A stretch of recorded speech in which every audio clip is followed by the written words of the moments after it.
Ang kwentong ito ay hango sa totoong buhay. Karanasan ito ni Dulay. Taong 1937, Sampaloc, Batangas.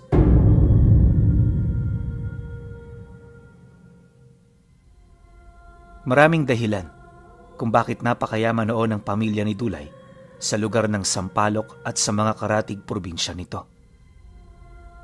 Kabilang sila sa pamilyang may malaking impluwensya sa gobyerno, buhat sa pagmamay-ari nila ng napakalalaking lupain at hindi mabilang na mga hayop. Daan-daan din ang kanilang tauhan kung saan ang ganoong gawain ay pinanatili na ng kanilang pamilya sa loob ng 2 siglo. Ayon sa mga matatanda sa lugar nila, hindi sa pagiging matalino o madiskarte nagmula ang kanilang yaman. Noong unang panahon, ang pinagmulang pamilya nila Dulay ay kagaya lang din ng ibang mga pamilya. Salat sa buhay, wala gaanong kakayahan, ngunit sa isang iglap, nabago ang lahat ng yon. Walang nakakaalam kung paano ito nangyari, subalit may mga haka-hakang ipinagpalit umano ng ninuno nila. Ang kaluluwa nito sa demonyo, kaya ito nagtaglay ng hindi mabilang na yaman. Ngunit para sa pamilya, di yun ang totoong nangyari. Kalimitan sa nakakaalam ng istorya ng angkan nila, pawang mga matatanda lamang, ngunit kapag ang isang miyembro ay naging pinuno ng angkan, dito sa kanya ilalahad ang mga katotohanang naitago sa likod ng panahon. Maliban sa pinuno at mga matatanda, mananatiling lihim ang istorya kung saan sila nagmula. Dagdag pa ni Dulay na, noong bata siya, kabilang din siya sa mga taong nag-iisip kung bakit sila nakalikom ng ganoong karaming halaga ng salapi. Subalit, bilang susunod na tagapaghalili ng pinuno ng kanilang angkan, alam nila na taon na lamang ang pagitan bago niya malaman ang katotohanan. At kagaya nga ng inaasahan, matapos pumanaw ng tatay niya, siya ang naging bagong pinuno ng angkan nila. Hindi siya kontrolado ng kanyang ina. Bagkus ang palaging nananatili sa kanyang tabi ay ang lolo niyang tagapayo na si Tandang Coro. Sa panahong yun, nasa edad 97 anyos na si Lolo Coro. Napakatanda na kung iisipin, pero yung pag-iisip nito napakatalas pa. Hindi rin yun makakalimutin at lalong-lalo na wala itong iniindang karamdaman sa katawan. Kung ang ibang matanda ay nakaratay na sa ganoong edad, si Lolo Coro Pinuno nakakasabay pa rin sa lahat ng bagay na kanyang ginagawa. Isipin niyo na lang, 25 anyos pa lang nun si Dulay. Medyo abala pa sa buhay at trabaho, pero ni minsan hindi niya nakitang umalis sa kanyang tabi ang lolo niya. Sa mga unang buwan din ng kanyang panunungkulan, medyo malihim pa ito sa kanya. Pero nang malaman na niya ang lahat ng pamamalakad sa angkan, dito na inilahad sa kanya ni Tandang Coro ang tungkol sa katotohanan ng kanilang pamilya. Isang araw nagulat na lamang siya nang dalhin siya nito sa parte ng paanan ng bundok kung saan liblib at iilan lamang ang nakakaalam. Ayon sa matanda, hindi ito tipikal na napupuntahan ng mga tao, kaya ang pagdating niya rito ay marapat lamang na ituring niya na isang napakalaking biyaya. Dagdag pa nito na, mula sa lugar na yon, makikita na niya ang pinagmulan at katotohanan sa angkan na kinabibilangan niya. Nang marinig naman niya ang tungkol dito, medyo naintriga siya kasi kagaya ng marami, hinahangad niya talaga na malaman ang totoo. Dahil dito, matyaga siyang sumunod kay Lolo Coro habang maiging pinagmamasdan ang buong paligid. Sa kanyang pagmamasid, dito niya napansin na kakaiba ang mga puno sa lugar na yon. Hindi ito ang mga tipikal na puno na madalas niyang nakikita, kaya di naman niya ito maiwasang itanong. Lapnisan ang mga punong nakikita mo. Yan ang tinatawag naming puno ng mga diwata. At ang dagta niyan mas mahalaga pa sa ginto.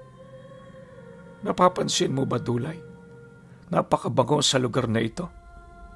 ibang-iba sa simoy ng hangin na nagmumula sa ating baryo. Sa tanda kong ito, 2 beses pa lamang ako ritong nakapunta. Una, noong minana ko sa lolo ko ang kanyang posisyon bilang tagapayo. At ang ikalawa, ngayong kasama na kita. Napakabilis ng panahon. Parang kailan lang, napakalakas ko pa habang binabagtas ang mga daang ito. Wika sa kanya ni Lolo Coro.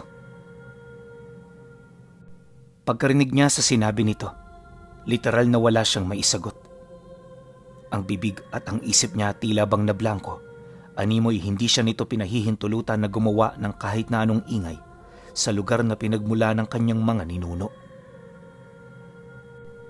Ilang minuto pa ang lumipas sa kanilang paglalakad.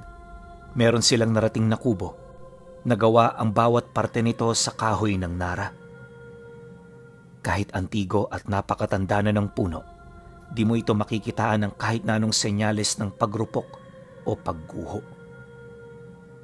At ang mas nakakagulat pa sa lahat, hindi na nabisita ang kubong yun sa loob ng 21 taon. Nagsisilbi lang kasi itong daluyan ng ritual, lalo na kapag nagkakaroon na ng pagpili sa bagong mamumuno sa kanilang lahi. Nang marinig niya ang sinabi ng lolo niya, abot langit ang naramdaman niyang kaba at pagtataka. Lo, bakit ho ganun? Pwede naman natin tong bisitahin para linisan paminsan-minsan ha. Bawal ho ba talaga? Tanong niya sa matanda. Bawal na bawal yan, apo. Ang kubong ito ay merong sariling buhay. Kagaya natin, kaya niyang alagaan ang kanyang sarili. Hindi rin ito ikatutuwa kapag merong gumagambala sa kanyang pananahimik. Kaya mas mainam, sumunod tayo sa paniniwala. Wala namang mawawala, hindi ba?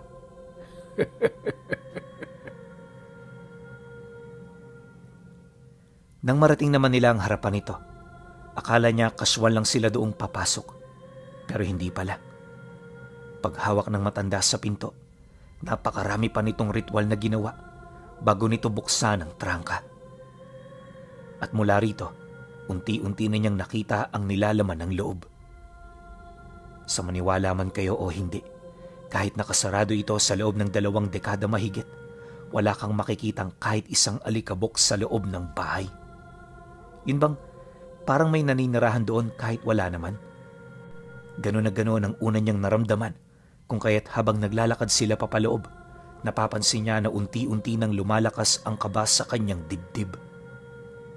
Hindi niya mawari kung ano ang nararamdaman niya, pero malakas ang kutob niya na parang may nagmamasid sa kanila. Maya-maya pa, pag-upo naman nilang dalawa sa antigong sala, agad naman nilang napansin ang pagkalansingan ng mga babasaging plato sa kusina. Sinubukan niya itong tingnan pero hindi siya pinahintulutan ng lolo niya. Ayon dito, mas mainam na manatili siya sa kanyang kinaroroonan at hanggat maaari huwag siyang tumingin kung saan-saan. Dagdag pa nito na inaasahan na ng may-ari ng kubo ang kanilang pagdating, kaya abala ito sa paggawa ng kanilang makakain. Dahil sa sinabi nito, agad siyang napaisip kasi ang sabi nito kanina walang taong nakatira roon. Tapos ngayong nakapasok na sila, bigla na lamang nitong sasabihin na meron doong nakatira. Nakakalito man, pinili niya pa ring maniwala sa matanda hanggang sa hindi nagtagal, dito niya na narinig ang mga yapak na unti-unti sa kanilang lumalapit. At sa isang iglap, bumungad sa kanila ang isang binatilyo na halos kamukha niya. Pagsilay niya rito, nasipat niya itong nakangiti na animoy masaya ito sa pagdating nila. Ngunit imbis na matuwa itong si Dulay, wala siyang ibang naramdaman kundi ang matinding takot na namumutawi sa kanyang katawan. Alam niya kasi na hindi pangkaraniwan ang kanyang mga nakikita, kaya hindi siya gaanong nagpakakampante. Pero sa kabila nito, alam niya na ligtas naman ang taong kumakausap sa kanya. Ang ikinakabahala niya lang noong mga sandaling yon ay yung posibilidad ng mga bagay na pwedeng mangyari. Ilang minuto pa ang lumipas. Pagkakuha naman nila ng mga kape at pagkain, umupo na rin ang binata sa harapan nila. At habang nagmemeryenda, wala itong ibang ginawa kundi ang magmasid. Dagdag pa nito na, damihin nila ng mabuti ang pagkain, gawa ng hindi naman sila nagmamadali. Subalit kahit anong sabihin nito, para bang hindi siya nakukontento. Gaano man kasarap ang mga pagkaing inihanda, hindi niya ito gaanong nalalasahan. Literal na sumusubo lang siya noon kahit di niya ito gaanong tipo. At kung nataon ngang wala doon ang lolo niya, hinding-hindi siya mangangahas na uminom ng kape at kumain ng mga inihanda nito. Siyempre wala siyang ideya kung sino ang nilalang, kaya malaki ang posibilidad na meron itong gagawing hindi maganda sa kanya. Dahil sa ganun niyang kaisipan, hindi niya maipagkakaila na nagdududa talaga siya. Kalaunan, pagsilay naman itong tapos na silang kumain, nagsimula na itong magsalita. Diretsahan ng mga sinabi ng nilalang sa puntong agad niyang nalaman ang rason kung bakit merong namumuno sa kanilang angkan. Bata ka pa, Dulay, at alam ko na kagaya ng iba wala ka pang nalalaman. Sa araw na ito, malalaman mo ang lahat tungkol sa'yo, sa pagkatao ng tatay mo at sa dahilan ng pag-iral ng ating angkan. Noong unang panahon, ipinanganak ang kauna-unahan mong ninuno sa isang napakahirap na pamilya.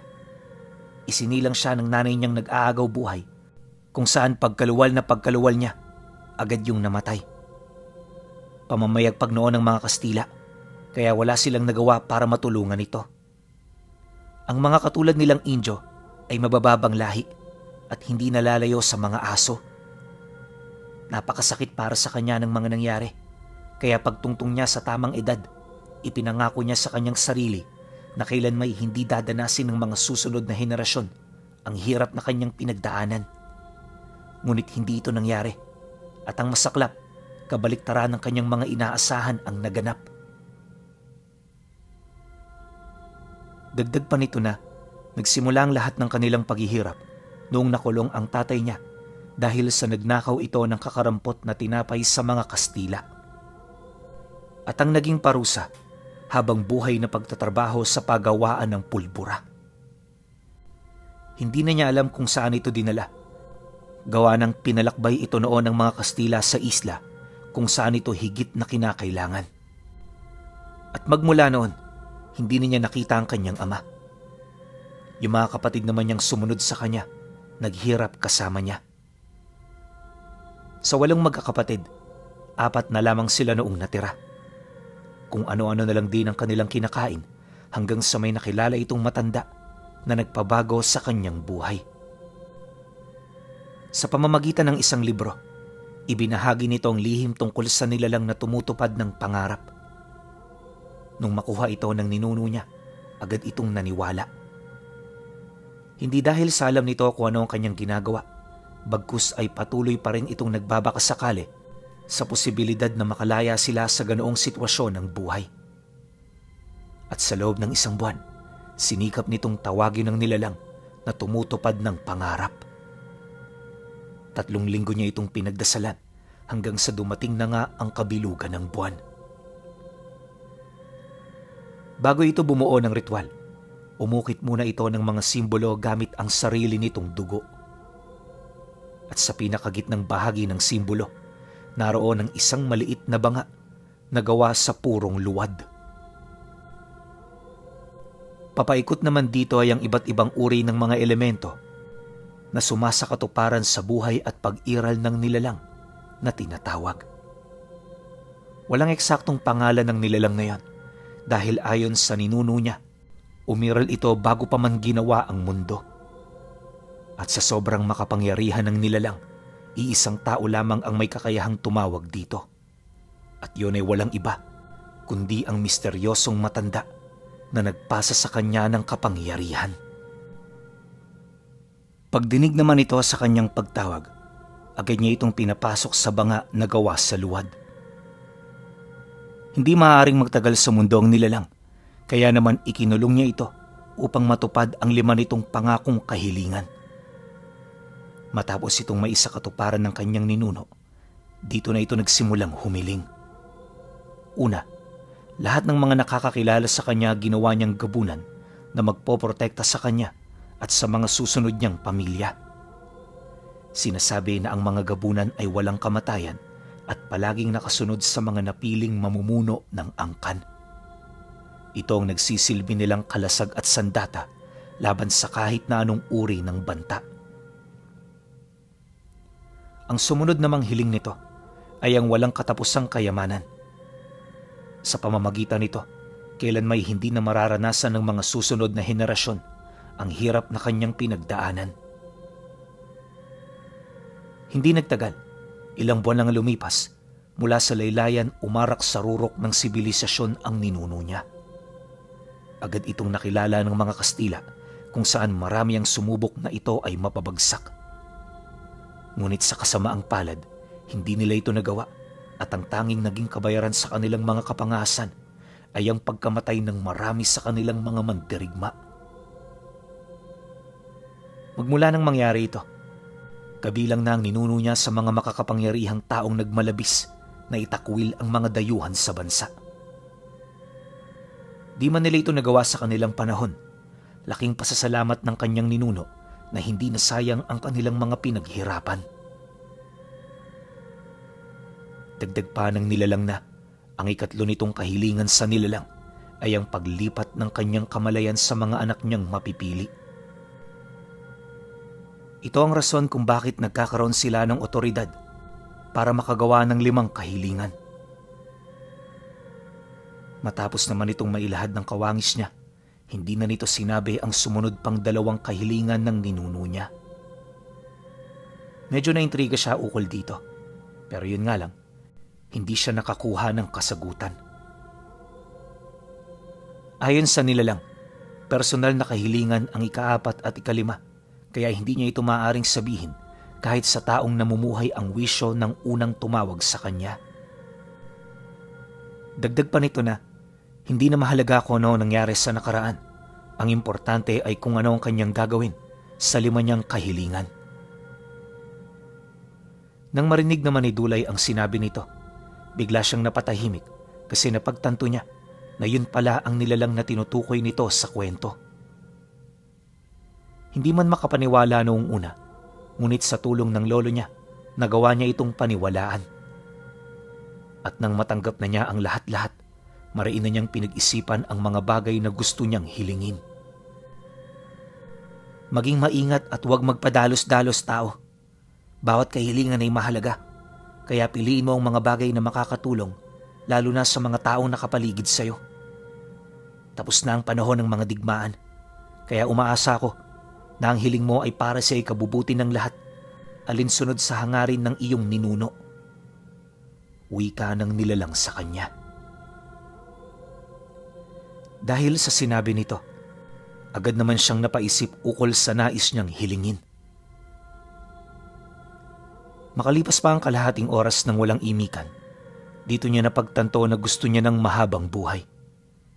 Subalit nang marinig ito ng nilalang, may mga bagay itong inilahad sa kanya. Lahat pwede mong hilingin, maliban lamang sa mga bagay na nasa ilalim ng batas ng may likha. Wala akong kapasidad na yan ay pakialaman, at kapag ginawa natin yan, karumal-dumal na pangyayari ang pwede mong maranasan. Alam mo ba, Dulay, kung bakit masaya ang mga kwento? Yun ay dahil pinuputol ito ng may akda. Pero kapag itinuloy nila ito ng itinuloy, hahantong lang ito sa kamatayan. Ganyan din ang realidad kapag nagkaroon ka ng mahabang buhay. Hinding-hindi mo gugustuhin na maranasan ng lahat ng masasalimuot na bagay na nakatadhana kapag sinuway mo ang kagustuhan ng nakakataas. Payo ng nilalang sa kanya. Nang marinig niya ang tungkol dito, agad naman niyang binago ang kanyang hiling. Ayon sa kanya, na ang una niyang kahilingan ay maging kaakit-akit sa mga kababaihan. Bata pa kasi at mapusok itong si Dulay, kaya naman naisip niya na ito ang pinakamagandang kahilingan na pwede niyang ipatupad sa nilalang. Dahil sa kanyang sinabi, sa kumpas ng kamay nito, agad itong nagkatotoo. Pagkatapos muli siya nitong tinanong ng ikalawa niyang kahilingan, pero hindi na muna siya sumagot. Alam ni Dulay na hindi niya dapat ipagsabay-sabay ang lahat ng yon dahil posibleng magkamali siya. Siyempre, ayaw naman niya itong mangyari, kaya naman hinayaan na lamang niya na ang panahon ng magsabi sa mga susunod niya pang kailangan. Pagkatapos naman itong matupad ang una niyang kahilingan, nagpaalam na siya na uuwi na. Sumang-ayon naman dito ang nilalang, lalo pat wala naman itong kakayahan para pigilan siya. Bali-balik ta rin man kasi ang sitwasyon, di nito may pagkakaila na ang kaharap niya ay maituturing niya bilang Panginoon. Duman pa ang mga araw, kagaya ng inaasahan, maraming babae ang nahumaling sa kanya sa baryo. Hindi mahalaga kung may asawa o dalaga man ang mga ito. Basta kapag nakikita siya nito, kusa itong lumalapit at nang aakit. Nang mapansin naman yun ni Dulay, nakaramdam siya ng saya. Ngunit sa kabilang banda, hindi niya maipagkakaila ang pakiramdam na para siyang naiilang. Habang tumatagal kasi, paparami ang mga lalaking medyo nagkakaroon ng malalim na galit sa kanya. Hindi kasi matanggap ng mga ito na nasasapawan sila ng pagkalalaki ng isang binata.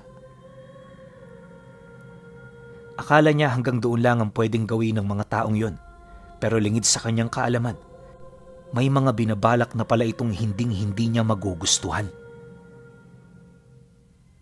Makalipas pa ang 3 araw, habang nagpapakasaya siya sa ganoong pakiramdam, may mga kalalakihan na rin palang palihim na gumagawa ng plano para itumba siya. Kamatayan ang naisip nitong paraan para matigil ang ganoong kaguluhan dahil sa naniniwala sila na gumagamit ng salamangka itong si Dulay para mabighani ang kanilang mga kinakasama. Mariin ding inilahad ng mga ito na hindi nila papayagan ng taong yon na bastusin at yurak-yurakan na lamang sila. Dahil sa ganoong rason, kung kaya't hindi na naisip pa ng mga ito na masama ang pumatay ng tao. Pagsapit ng gabi ng 5 araw, habang nagpapahinga ang pamilya ni Dulay, naging abala naman sa pag-usad ang grupo na binubuo ng 7 kalalakihan. Bawat isa armado ng mga matatalas na tabak, animoy mga ngaso ng hayop sa gabi. Ngunit hindi hayop ang pakay ng mga ito, bagkus ang taong naging sentro ng pagkasira ng kanilang pamilya. Ilang minuto bago sumapit ang 10:00, narating na ng mga ito ang bahay nila. Dahan-dahang dumiretso ang grupo papalapit. Gawa ng alam ng mga ito na hindi sila mahilig mag-alaga ng aso. Maraming kubo ng mga tauhan nila sa paligid ng bahay. Pero alam ng mga ito na hindi nito inaasahan ang kanilang pagdating. Naniniwala rin sila sa sandaling mapasok nila ang loob ng bahay. Wala nang makakapansin sa mga susunod na mangyayari. Dahil dito, nagpatuloy sila sa pag-usad hanggang sa marating nila ang likurang bahagi ng bahay. Bago ito pumasok sa loob, mariin nilang ipinaalala sa bawat isa na si Dulay lang ang kinakailangan nilang paslangin. Pagkatapos iiwan nila ang pamilya nito nang hindi nagagalusan at nasasaktan. Naniniwala ang grupo na sa pamamagitan ng pagpatay nila kay Dulay, matutuldukan ang nangyayaring problema sa baryo. Matapos naman itong maibahagi ng pinuno ng grupo, sapilitan na nilang binuksan ang pinto hanggang sa makapasok na silang lahat. Madilim noon ang pasilyo ng bahay, gawa ng hindi gaanong nagsisindi ng lampara ang pamilya kapag gabi. Mas gusto kasi nilang madilim para hindi mainit at makakatulog sila ng maayos. Makalipas pa ang ilang minutong paghanap ng pangkat, hindi nila maipagkakaila na medyo nahihirapan silang maghanap sa loob ng bahay. Sa laki ba naman ito, paniguradong maliligaw ang mga taong hindi nakatira roon. Maraming pinto na rin silang nabuksan, pero sa kasamaang palad, hindi nila nakita si Dulay hanggang sa marating na nila ang 2 palapag.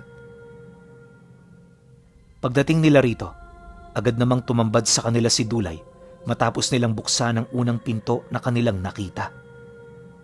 Kasalukuyan ito noong nakikipag-usap sa nilalang na nagbibigay sa kanya ng kahilingan, kaya nang hindi ito masipat ng mga kalalakihan, inakala ng mga ito na gumagawa siya ng salamangka. Walang sabi-sabi, bigla itong sumugod papalapit sa kanya. Pero hindi pa man yun nakakalapit, bigla itong napahinto. Bakas sa mukha ng grupo ang matinding takot.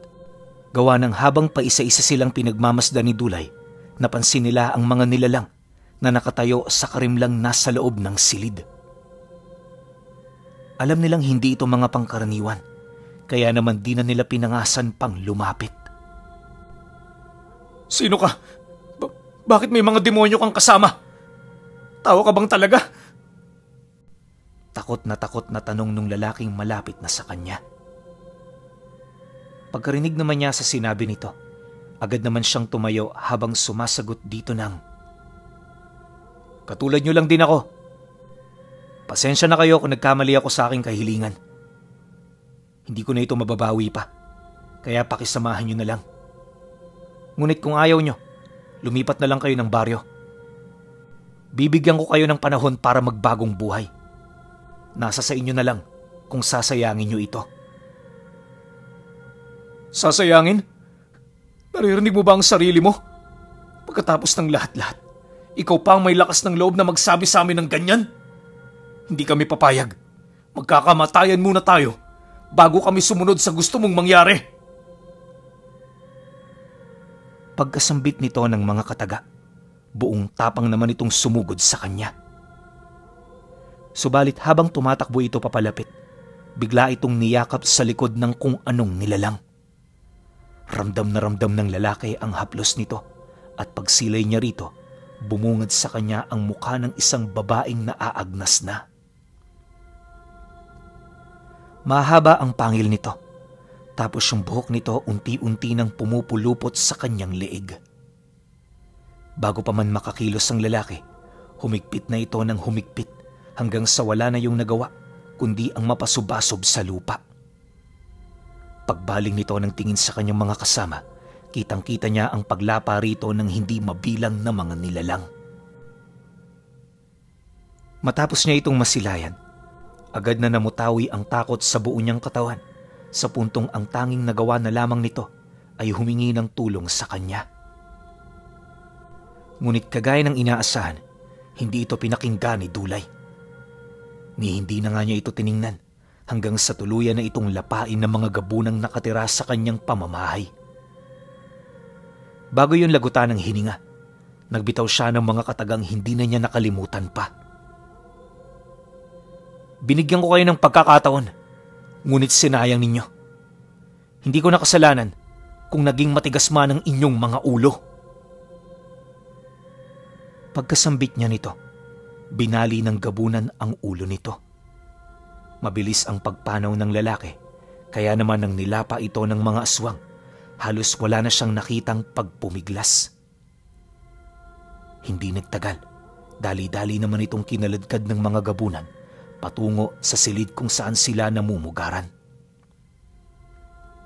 Nang mawala na ang mga ito, tanging ang amoy na lamang ng dugo ang naiwan sa loob ng kwarto.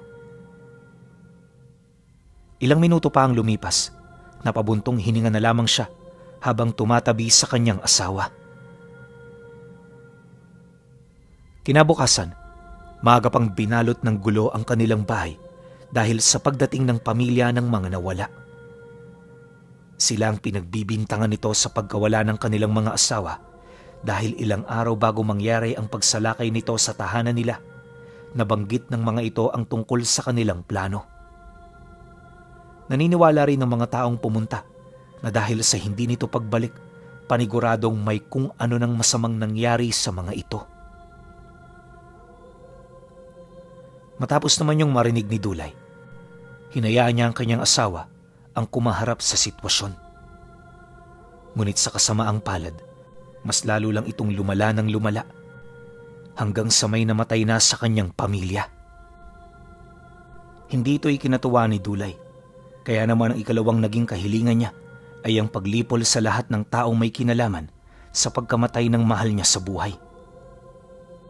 Nang marinig ito ng nilalang na tumutupad sa kanyang kahilingan, binalaan siya nito na merong rebuelta sa kanya ang mga ganoong bagay. Subalit dala ng galit, hindi siya nakinig. At kagaya ng inaasahan, nangyari nga ang kanyang hiling. Lahat ng may kaugnayan sa taong pumatay sa kanyang ina, pinarusahan ng matinding karamdaman. Isang buwan itong naghirap bago ito tuluyang bawian ng buhay. Akala niya na pagtapos nito, babalik na sa kaayusan ng lahat. Pero tila bang mas lalo pa nitong pinalala ang sitwasyon. Lingid kasi sa kanyang kaalaman, napukaw nito ang atensyon ng mga albularyo hanggang sa habulin siya nito ng habulin at kalaunay makabalik siya sa lugar kung saan nakatira ang nilalang na tumutupad sa mga nais niya. Dahil sa wala na siya noong mapuntahan, dito na siya nagdesisyong manirahan. At sa sobrang galit niya sa mga albularyo, ang 3 huling hiling niya, ginamit niya para palakasin ang kanyang sarili. Hiniling niya na magkaroon siya ng malalim na karunungan ng kaliwa at mga mutyang makakatulong sa kanya sa panahon ng kagipitan. Nagkaroon din siya ng kapamahalaan sa mga elemento upang masigurong hindi na siya matatalo. Matapos niya itong maisakatuparan, lahat ng albularyong naghahanap sa kanya, isa-isa niyang pinugutan ng ulo. At nang malipol na niya ang mga ito, hindi na siya bumalik pa sa lugar kung saan nakatira ang kanyang pamilya. Yung mga karunungan kasi niyang tinaglay, nagbigay sa kanya ng matinding aral sa buhay. Napagtanto niya na ang pamilya ang magpapahina sa kanya, kaya hindi siya papayag na gano'n ang mangyari. Dahil dito namuhay siya ng mag-isa, malayo sa mga taong nagsisilbi niyang kahinaan. Araw-araw walang ibang iniisip noon si Dulay kundi ang maghanda at magpalakas. Kahit ano rin ang naging pagpapaliwanag ng lolo Coro niya, wala na rin yung nagawa kundi ang hayaan siya. At magmula noon pinuno na mayagpag ang isang makapangyarihang nilalang ng kaliwa sa lugar ng Batangas. Sa kasagsagan ng kapangyarihan nito, marami itong dinurog na albularyo. Naging misteryo rin sa lahat kung saan nagmumula ang kapangyarihan nito. Gawa ng kahit anong gawin nila, hinding-hindi yun natatalo. Napatid lang din ang kapangyarihan ni Dulay nung mismong si Lolo Coro na niya ang lumason sa kanya. Ginawa ito ng matanda upang tuldukan na ang mga maling kahilingan ni Dulay na naging daan upang siya ay kilalanin bilang kinakatakutang nilalang sa buong Batangas.